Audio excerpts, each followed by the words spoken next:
Greetings. In this short presentation, I would like to discuss the topic of balancing the heart and the mind.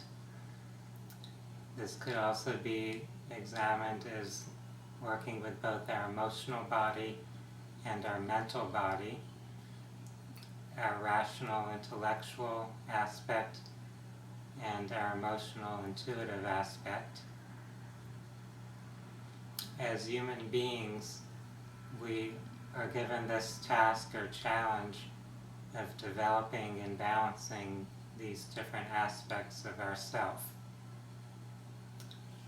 For most individuals, there is a tendency, you could call it a dominance, toward one side or the other, toward being more logical or more emotional, being more focused on the mind or more focused on the heart. There are valuable benefits for each of those aspects of our being. So there are times when using our intellect or logic can be very helpful and necessary, and there are times when working with our heart, with our emotional and intuitive side, is very valuable and helpful. However, if we focus only on one aspect and neglect the other, then we develop an imbalance which can create problems and distortions in our lives. This is why developing both the heart and mind is important, and how it empowers us to live healthier, more productive lives, to have more harmony, to have more well-being. One aspect of this relates to our gender. We have gender polarity of male and female. For the female, for a woman, it's usually more natural to relate to the heart and to the emotional side, and for men it's often easier to relate to the logical, to the mental side. As we experience relationships with both genders, and as we have incarnations in both genders, we're allowing ourselves to develop those qualities, to develop both aspects more. If we consider our own personal lives, we'll often notice where our dominant side is, whether we tend to be more mental or more emotional, whether we relate to things more from our heart or more from our mind. Let's not judge that as being right or wrong, as positive or negative. As I said, there are times when either side may be beneficial. There are times when it's essential to be able to use our mind, to be able to apply discernment, to use logic and critical thinking. There are other times where it may be more important or significant to act from our compassion, from our empathy, from our intuition, from our heart side. We can't neglect one or the other. We benefit from developing both and being able to integrate them, to apply them when they are needed, and to live with greater wisdom. Let's look a little more carefully at what the aspects of each of these aspects of our being are. The mind, the mental level, is where we formulate ideas, where we judge, where we discern, where we evaluate things. It's where we think about different things that we're encountering in our lives. The mental side tends to look at things in a logical or rational way. It's somewhat linear, so it is good at seeing cause and effect relationships. at looking at time in terms of the past, the present, and the future. The emotional side, the heart side, is obviously about feelings. And feelings are often something that arise or appear from our subconscious. So we very quickly react to something with an emotion, with our feelings. We form connections with other people, and those connections are very much emotional. So we have some type of fondness for a person and affinity for them, or it could be the opposite, where we feel revulsion or repulsion in our reaction to a person. Those feelings often arise intuitively, so we may not have any tangible data or information upon which to base our reaction to someone, but on some deeper subconscious level, we are experiencing that feeling or emotion toward them. Emotions can function sometimes in a very irrational manner, where we feel something that would seem to contradict or be in conflict with the tangible information that we might access about that person or that subject. Many people have difficulty when they have their logical side in conflict with their emotional side. It may be hard to make a choice or decision about something when you feel one side pulling you one way and the other side pulling you the other way. If we only work from one side, of course, if we're only logical or if we're only emotional, then we may not experience that conflict, but we may be more prone to making unwise choices on going on a path without having full access to that input from both the logical and the intuitive side, both the mental and the emotional. In spirituality, there are a variety of spiritual practices and paths which people may choose to focus their energy, their efforts toward. A simple example of the more heart-based type of spiritual practice would be something like bhakti yoga, where you're pursuing devotion, a feeling of love toward God, love toward your fellow humans, and love toward other beings as well. So seeking that feeling, that experience of a state of love, joy, or bliss would be more of the emotional side of spirituality.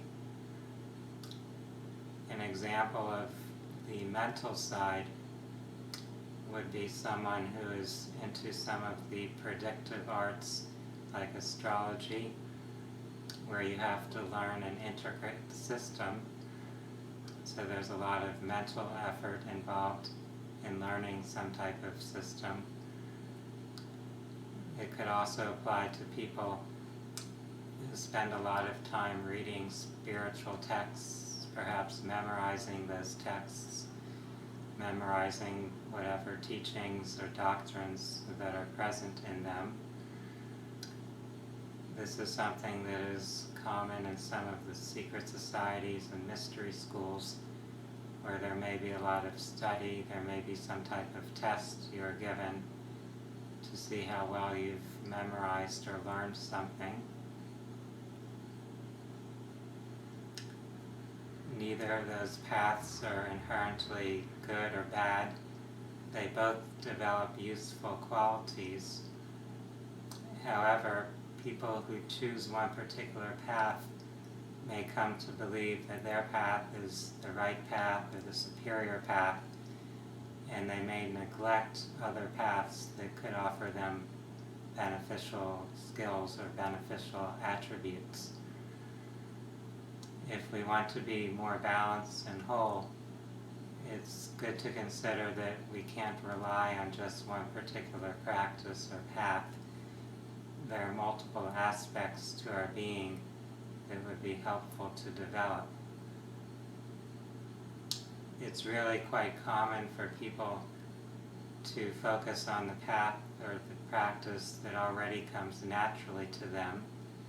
A person who is more heart, more emotion-oriented may spend a lot of time in those types of activities or practices and become even more skilled or adept at that, but they may be neglecting other aspects, other parts of themselves that they may have some weakness with.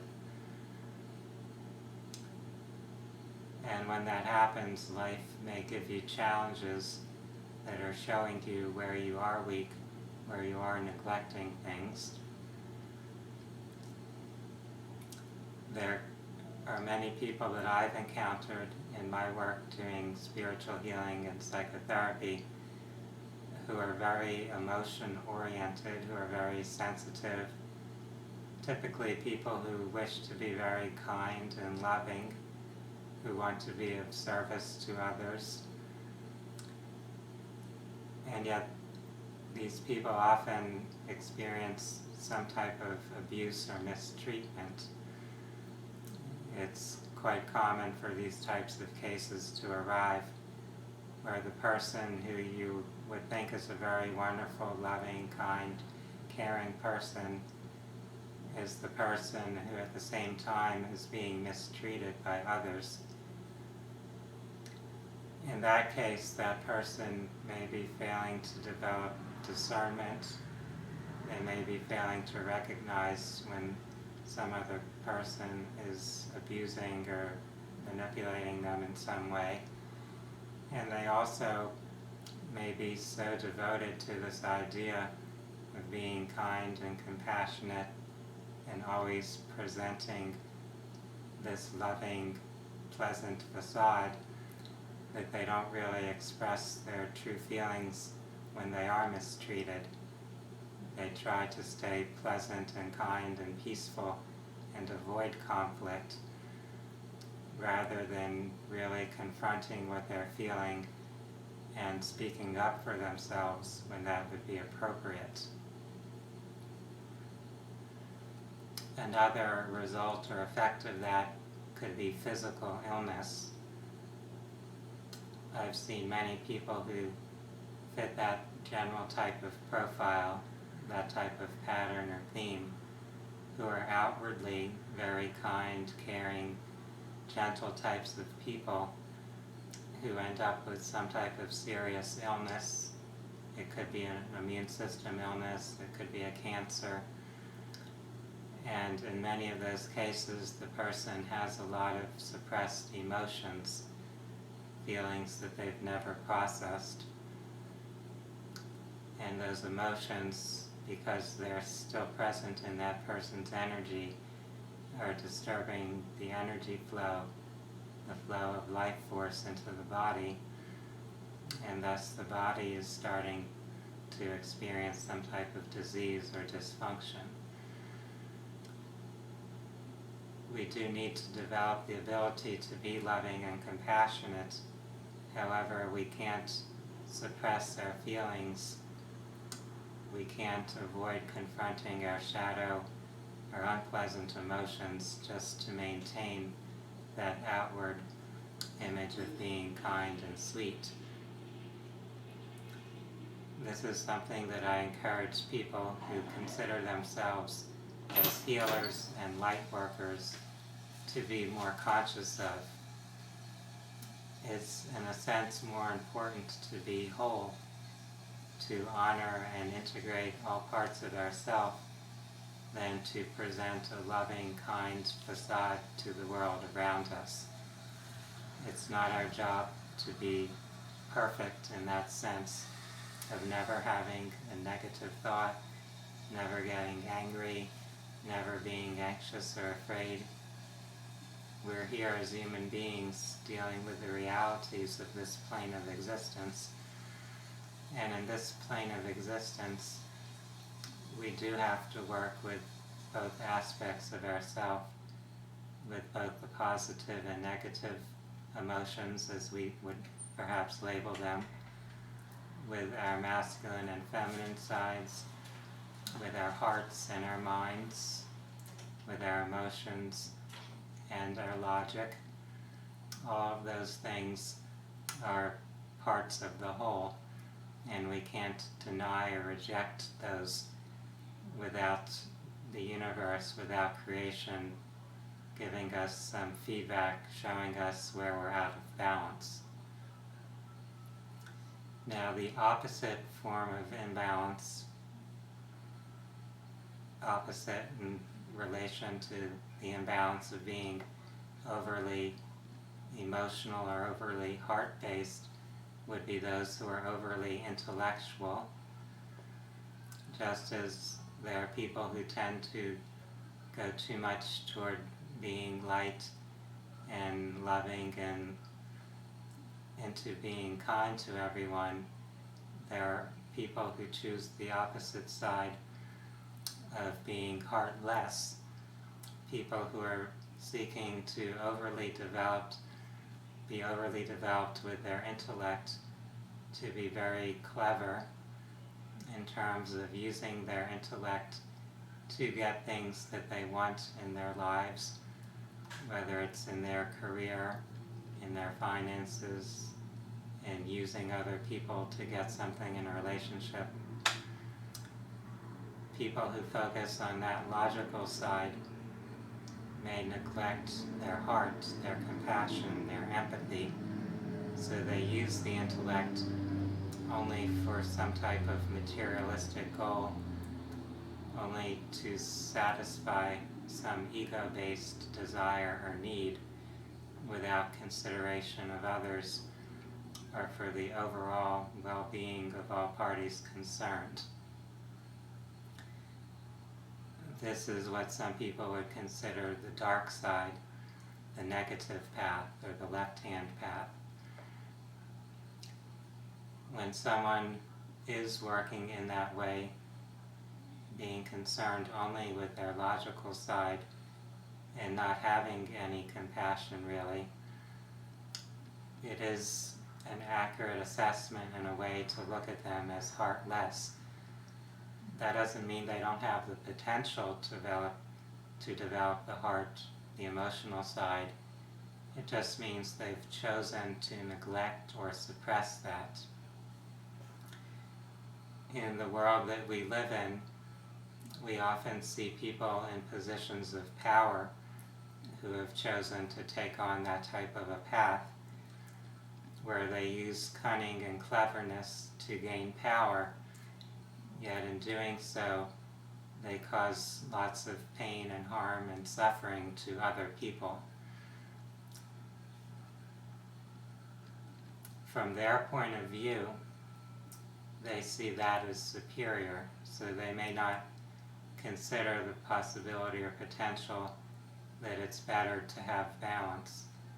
To their way of looking at it, being too compassionate or empathetic toward others is a weakness. So they see people who are more kind and caring as individuals who have a weakness.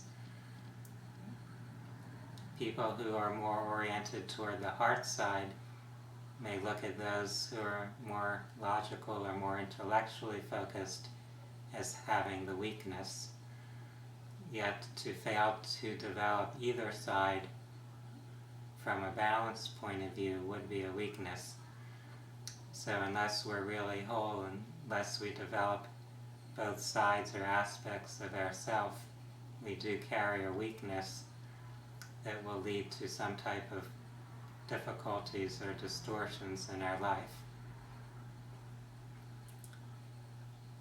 I encourage each of you to seek wholeness in your life, to find more balance, to develop both the heart and the mind, to have both compassion and wisdom, and to use those to transform your own life, to make your own life more positive and harmonious, and to be of benefit and service to others.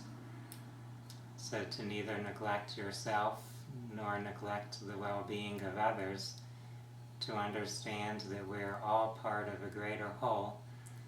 Each of us is important and valuable, and we're not here to sacrifice ourselves to serve others, and we're not here to sacrifice others to serve ourselves.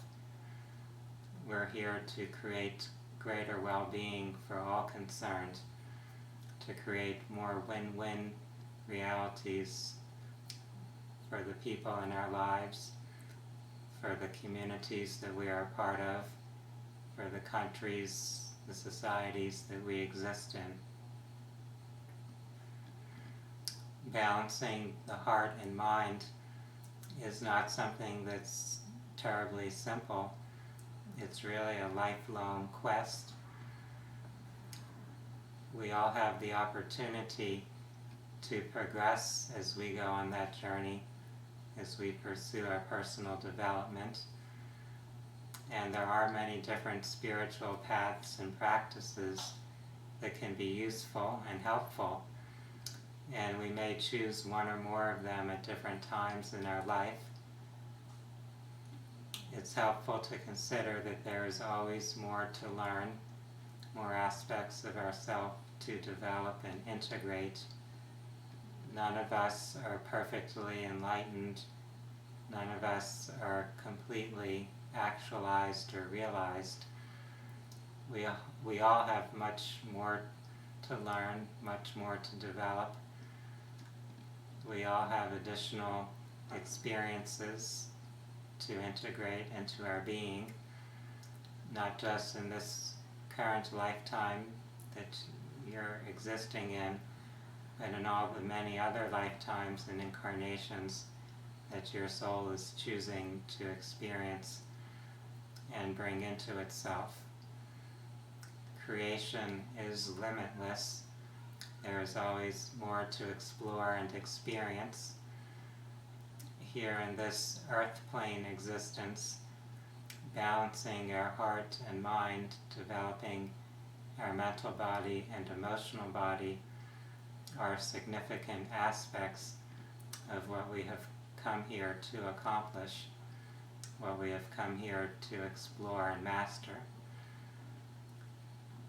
For those of you that would like to explore more about these types of subjects, I invite you to visit my website at www.phinsights.com. That's PHINSIGHTS.com. And for those that are on Facebook, you can visit my Facebook page at facebook.com/Jedi Holistic Healing. I would like to wish everyone a good day. Namaste.